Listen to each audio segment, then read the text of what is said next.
What's up, everybody? It's your favorite show, Get a Bucket. I'm your host, Trey, and as usual, I hope you're all having a wonderful, wonderful day. Now, today we're going to talk about Sedona Prince and why she wasn't drafted in the WNBA. Are her WNBA dreams over?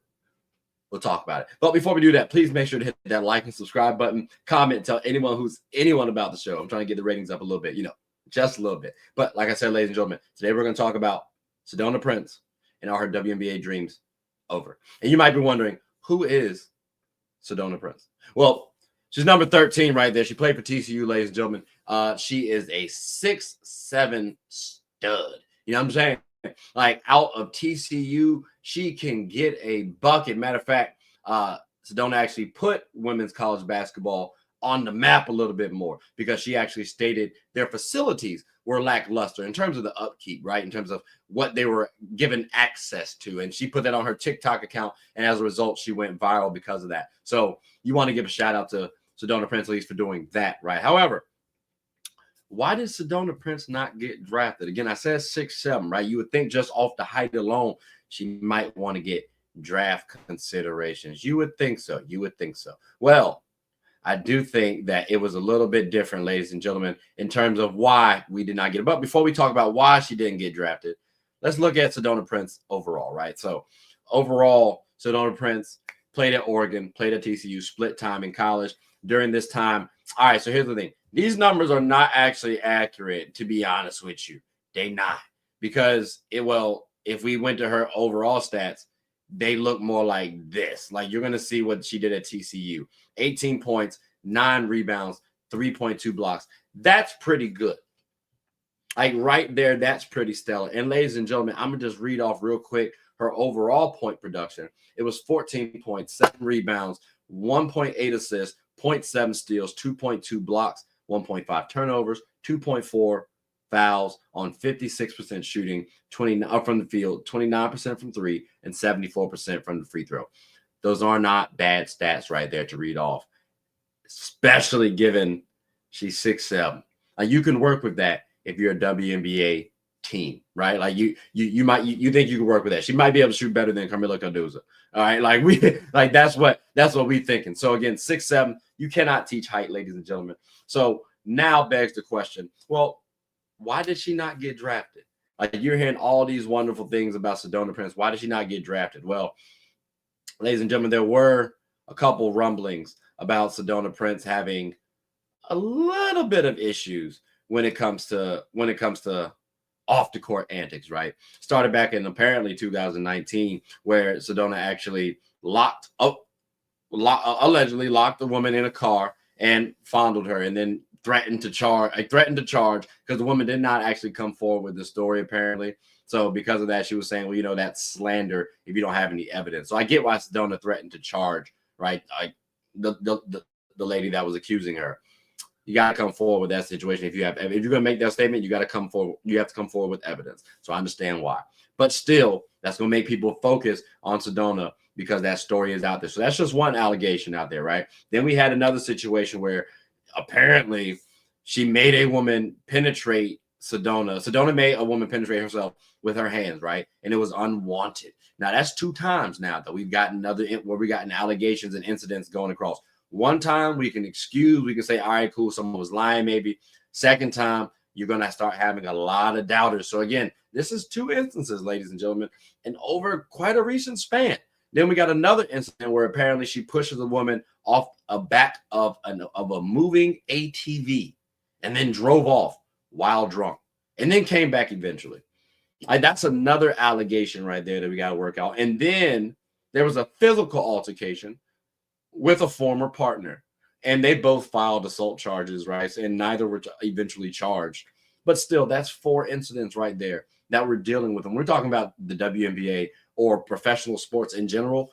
We do want to have some level of professionalism. We don't want to have a lot of distractions. And that's what's perceived when we're dealing with Sedona Prince. So again, ladies and gentlemen, I do understand, although you see wonderful stats from Sedona, what I just read off might be a little unappealing when you talk about the WNBA. So again, ladies and gentlemen, and it's not just me too being biased towards Sedona Prince. We could talk about other players as well and how they have been dealt with, such as a Liz Cambage, right? Like I got to go on full screen for this one almost. With Liz, me personally, I have said that she was trash for the way she handled various situations, such as how she quit on the Sparks, even though you can say I'm biased. She quit on us because, 9 games into the season, right? Then we had this whole situation where she elbows somebody in the face in game. That's a little ugly. And it's very intentional, too. It's not a basketball play. And I understand what about in the 60s, 70s, 80s, people were kind of rough and rugged, right, on the court. Not like that, though. It's a little bit different. It's a little bit more malicious. So, again, we've seen players eventually get suspended. Like I talk about Liz Cambage, like I'm not the biggest fan of Liz Cambage, and I stand upon that. So I get why Sedona Prince was not drafted. Like it's understandable. Again, this is Liz Cambage. How about y'all don't believe me, so I'm being fair. That's fine. How about someone like Brandon Miller? Brandon Miller was accused of, well, he was part of a gun situation where, long story short, somebody used a gun that he had access to. Long story short, his case was dismissed his case was ultimately dismissed, long story short. Nothing to be charged with, end of day. So he gets to play. Hence why you see him in the Charlotte Hornets jersey, right? I know a lot of people had gripes about Miles Bridges because Miles got hemmed up in a situation where didn't he have like some domestic altercations kind of thrown against him? And those charges were dropped due to lack of evidence. But when they were sticking, he wasn't playing. So again, I get why Sedona isn't drafted because we've seen various situations where people weren't playing. Look at Miles Bridges. And now he is playing because, again, his charges were dropped. How about someone like Jontay Porter? Because, again, his ass ain't playing at all because he was found guilty for shaving points, basically. And Buddy won't get in that much PT, so maybe that was the reason why he felt he had to. But he got caught, and he was banned. So, again, ladies and gentlemen, if you are guilty of stuff, I do understand. Like if she is guilty of these things, I understand why Sedona Prince is not on the NBA team, WNBA team, and I would be curious if she does get selected on a WNBA team because there are players with height coming into the league now. So yes, you cannot teach height. 6'7" is admirable to have on your squad. It's not a need though. It's not a need. How about even someone like this one's funny, Terry Rozier? Because, again, he's involved, allegedly, in a scandal. But there's no evidence that's kind of hemming him up right now.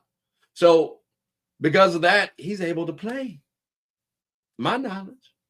That's my intel off. So, again, ladies and gentlemen, all I'm saying is when it comes to Sedona Prince, I understand. I understand why she ain't get drafted. And I thought she was a first-round caliber player. I thought she could have been in the conversations, maybe for a top 5. Because, again, you cannot teach height. But what you need more is a positive working environment. And that's what the WNBA is. A work environment still. Let's not forget, it's sports, but it's still a job. Still a professional game. Can't mess up the money, and that's what will happen. So, again, I understand why Sedona Prince was not selected in the WNBA draft. And I'm curious if she will ever get a chance to play. Maybe her dreams are not over. Maybe she can get a chance to return. Maybe the charges aren't sticking, right? Maybe she's able to paint herself in a better picture. We'll find out. But again, this just goes to show you, ladies and gentlemen, it doesn't matter how talented you are. Again, this was a first-round caliber player, someone who could have been top 5. She dominated in college. Doesn't matter. Off the court matters greatly when it comes to the game of basketball professionally. So I definitely hope y'all have learned something. That's all I got. So with that being said, I definitely hope y'all all enjoyed it. Thank you all for listening. Please make sure to like, subscribe, comment, tell anyone about the show. My name is Trey. I'm the host of Get a Bucket. Hope you all are having a good one. Take care.